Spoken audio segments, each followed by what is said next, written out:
જય શ્રી કૃષ્ણ. રાધે રાધે. મારી યુટ્યુબ ચેનલમાં તમારું હાર્દિક સ્વાગત છે. મિત્રો, જો તમે અમારી ચેનલમાં નવા હો તો ચેનલને સબસ્ક્રાઈબ જરૂરથી કરજો, જેથી નવા વિડીયોની અપડેટ તમને સૌથી પહેલાં મળે. નાની નાની વાતોને મોટી ના કરો, એનાથી આપણી જિંદગી નાની થઈ જાય છે. માન્યો કે સમય હેરાન કરી રહ્યો છે, પણ કેવી રીતે જીવવું એ પણ તો શીખવાડી રહ્યો છે. જેને દુષ્કાળમાં જીવવાની આદત હોય તેને લાગણીનું ઝાપટું પણ અતિવૃષ્ટિ લાગે છે. ચાલ જિંદગી આજે નવી શરૂઆત કરીએ. જે આશા બીજા પાસે હતી હવે એ ખુદથી રાખીએ. દુનિયાની ચીજોમાં સુખ શોધવું નકામું છે.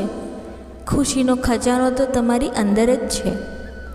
હસતા મોડે દુઃખ સહન કરાવી દે, બસ એનું નામ જ જિંદગી. મલાઈ વગરનું દૂધ નકામું, એમ ભલાઈ વગરનું જીવન નકામું. પહેલાં એકલા રહેવામાં ડર લાગતો, હવે સમજાય છે કે એકલા રહેવામાં જ સુકૂન છે. ઉદાસ રહેવાની વધુ પડતી આદત સારી નથી. હસતા રહો અને હસાવતા રહો, કેમ કે જિંદગી તમારી છે. જવાબદારી ક્યારેય ઉંમર જોઈને નથી આવતી, પણ હા, જ્યારે પણ આવે તમારા ખભા મજબૂત કરી નાખે છે. યોગ્ય સમયે પીધેલા કડવા ઘૂંટ હંમેશા જિંદગીને મધુર જ બનાવે છે. જો જીવનમાં કંઈક મેળવવું હોય તો રીત બદલો, ઈરાદો નહીં. લાભ જેમ જેમ વધતો રહેશે એમ લોભ પણ વધતો રહેશે. સંભળીની ઉડવાની ઝડપ જોઈને ચકલી ક્યારે ડિપ્રેશનમાં નથી આવતી. મન ભરીને જીવો, મનમાં ભરીને નહીં. જિંદગી આસાન નથી હોતી, તેને આસાન બનાવવી પડે છે. થોડી અંદાજથી અને થોડી નજરઅંદાજથી. જોખમ અને જખમ, આ બંનેનો સરવાળો એટલે જિંદગી. દુઃખ આવ્યું છે અને આવતું રહેશે, છતાં સવારે સુખ શોધવા નીકળી જવું, એનું નામ જિંદગી. લાઈફને એટલી સિરિયસલી ન લો કે જીવવાની હળવાશ જ મહેસૂસ ના થાય. જિંદગી જે શીખવે તે શીખી લેવાય. કયો પાઠ ક્યારે કામ લાગી જાય કોને ખબર. જિંદગીની કસોટીમાંથી ઘણા સંબંધો પસાર થાય છે. અમુક નીકળે છે સાચું સોનું, તો અમુકના પાણી મપાઈ જાય છે. શતરંજ હોય કે પછી જિંદગી, જીતવા માટે ધીરજ રાખવી પડે છે દોસ્ત. એક સંતોષપૂર્ણ જિંદગી જીવવા માટે એ સ્વીકાર કરવું જરૂરી છે કે બધું બધાને નથી મળતું. જ્યારે તમારો સમય ખરાબ હોય છે ત્યારે લોકો તમારો હાથ નહીં, ભૂલો પકડતા હોય છે. જીવનમાં ઘણી ખારાશ ગટગટાવવી પડે છે. એમને એમ દરિયાદિલ ના થવાય. જિંદગીનો સ્વાદ કંઈક એવો થઈ ગયો છે કે પ્રોબ્લેમ વગરનો દિવસ મીઠા વગરના શાક જેવો લાગે છે. હૃદયમાં સંઘર્ષ અને હોઠો પર સ્મિત, એ જ તો ખરા જીવનની જીત.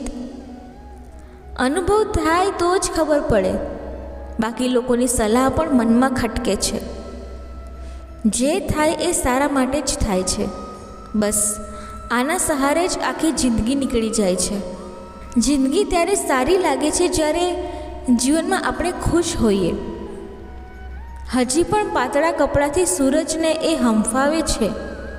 મારી માં પાલવ એટલો દમદાર રાખે છે. माँ सारी रौनक देख ली ज़माने की, मगर जो सुकून तेरे पहलू में है वो कहीं भी नहीं. आंखें खुली जब पहली दफ़ा तेरा ही चेहरा दिखा.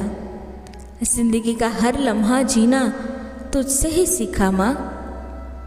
આ દુનિયામાં વગર સ્વાર્થે જો આપણને કોઈ પ્રેમ કરતું હોય ને તો એ આપણી માં છે. હું જે કંઈ પણ છું અથવા હોવાની આશા રાખું છું તેનો શ્રેય ફક્ત મારી માને જ જાય છે. મને દુઃખી દેખી દુઃખી કોણ થાતું, મહાહેતવાળી દયાળી જ માં તું. હતો હું સૂતો પારણે પુત્ર નાનો, રડું છેક તો રાખતું કોણ છાનો. શૈશવના અતીતના દ્રશ્યોની યાદી છે માં, અખલિત વહેતા પ્રેમનું ઝરણું છે માં. જીવનની સુરીલા સ્વરોની સરવાણી છે માં, જીવનના સોનેરી સમણાઓને સવારે છે માં. તારી આંખનો ઈશારો માત્ર કાફી હતો. મારો તો વર્ષોથી તારો જ થવાનો ઈરાદો હતો. પ્રેમ પવન જેવો છે. તમે તેને જોઈ શકતા નથી, બટ તમે તેને અનુભવી શકો છો. પ્રેમ કરવો ઘણો જ સરળ છે. જેમ માટી ઉપર માટીથી લખવું, પ્રેમ નિભાવવો એટલો જ મુશ્કેલ છે જેમ પાણી ઉપર પાણીથી લખવું. વાત રાખી દિલમાં પણ કહી ના શક્યા, યાદ કર્યા એમને પણ શ્વાસ ના લઈ શક્યા. કોઈએ પૂછ્યું આ દિલને કે પ્રીત કોને કરી, જાણવા છતાં પણ એનું નામ ન લઈ શક્યા. બધા સંબંધોને નામની જરૂર નથી, બસ કોઈક પારખું પોતાનું લાગે એ જ પ્રેમ.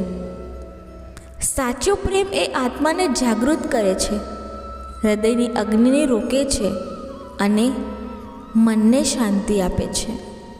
પ્રેમમાં ઊંઘવા કરતાં જાગવું વધુ ગમે છે, કારણ કે ત્યારે સપના કરતાં હકીકત વધારે સુંદર હોય છે. શાળા એ સંસ્કારોનું સિંચન કરતું મંદિર છે. શાળા અને શિક્ષક માનવ જીવનમાં આમૂલ પરિવર્તન લાવે છે. કોઈપણ દેશની પ્રગતિ તે દેશની શિક્ષણ વ્યવસ્થા પર આધાર રાખે છે. જે વ્યક્તિ દરેક નિરાશામાં તક શોધે છે તે હંમેશા સફળ બને છે. યુવાનીમાં આપણે શીખીએ અને વૃદ્ધાવસ્થામાં સમજીએ છીએ. ભગવાન પણ ભૂતકાળને બદલી શકતો નથી, પરંતુ ઇતિહાસકારો બદલી શકે છે. બીમારીના આવ્યા વગર સ્વાસ્થ્યની કોઈ કિંમત નથી હોતી. ચિત્ર એટલે મૂંગી કવિતા અને કવિતા એટલે બોલતું ચિત્ર. પંખી ચાહે વાદળ થવા, વાદળ ચાહે પંખી થવા. જીવનને બદલવાની જરૂર નથી, જરૂર કેવળ અભિગમ બદલવાની છે. ફળને ચાખ્યા વિના વૃક્ષ વિશે કંઈ કહેશો નહીં. મંદિર બહાર ભિક્ષુક, ભીતર હું, ફરક એટલો. અડધો અડધ દુનિયા અન્યના આનંદને સમજી શકતી નથી. દુનિયામાં સુખેથી રહેવું હોય તો તમારી જરૂરિયાત ઓછી કરો. અતિશય વેદના હસે છે, અતિશય આનંદ આક્રંદ કરે છે. આશા એ ફૂલ વિના મધ બનાવનારી મધમાખી છે.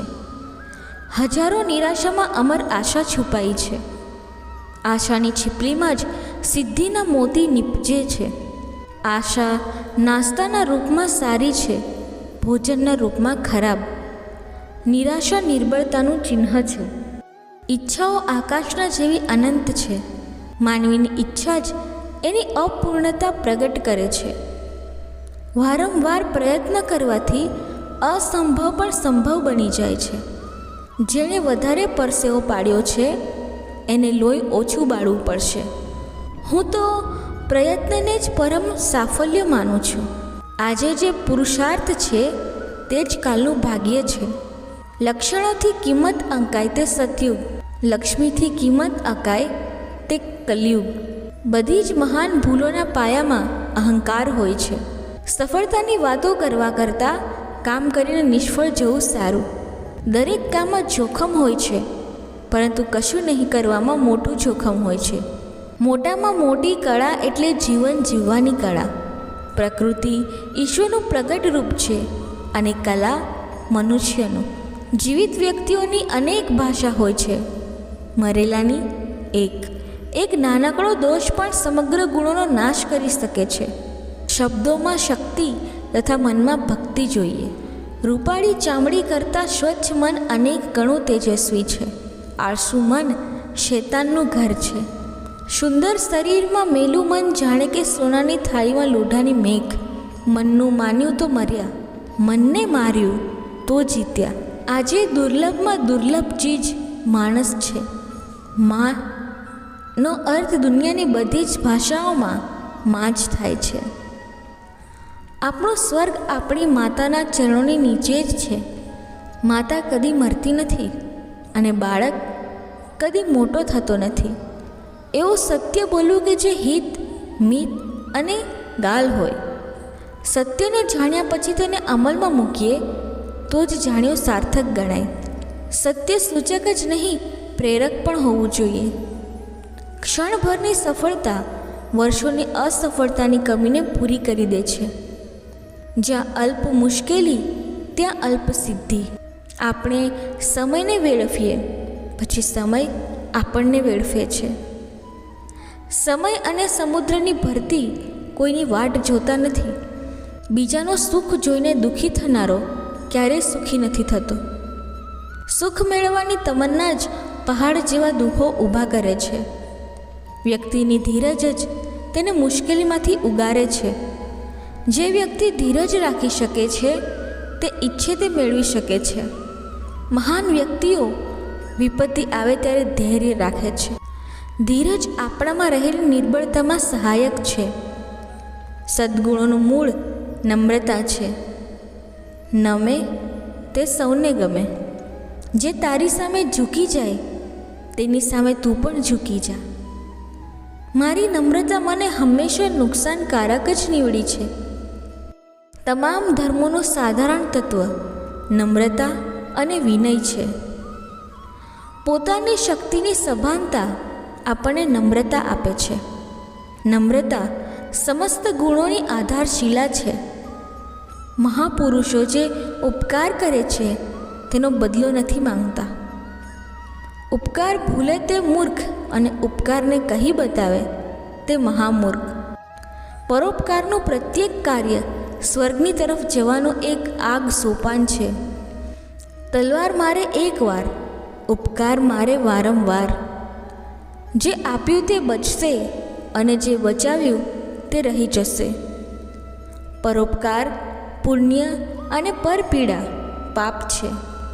સાપ અને પાપ બંને લપાઈ લપાઈને આગળ વધે છે. છુપાઈને કરેલું પાપ જીવનભર કાંટાની જેમ સતત દુખ્યા કરે છે. સભાનતામાં કરેલું પાપ પણ પુણ્ય બની જાય છે. પાપ ન કરવું એ જ દુનિયાની ભલાઈ કરવા જેવું છે. જીવીશ બની શકે તો એકલા પુસ્તકોથી. પુસ્તકો વગરનું ઘર બારી વગરના મકાન જેવું હોય છે. ભક્તિ એ પરમાત્મા પાસે પહોંચવાનો રાજમાર્ગ છે. હરિનો માર્ગ છે શુરાનો, નહીં કાયરનું કામ જોરે. વ્યક્તિના શ્રેષ્ઠ ગુણોને વિકસાવવાનું કામ કરતી વિદ્યા એટલે ભક્તિ. ભાગ્યની બાબતમાં એક વાત તો નિશ્ચિત જ છે કે તે જરૂરથી બદલાશે જ. પ્રત્યેક મનુષ્ય પોતાનો ભાગ્યનો શિલ્પી છે. જેના ભાગ્યમાં જે સમયે જે હોય તેને તે સમયે તે પહોંચે છે. ભાગ્ય સાહસીનો પક્ષ લે છે.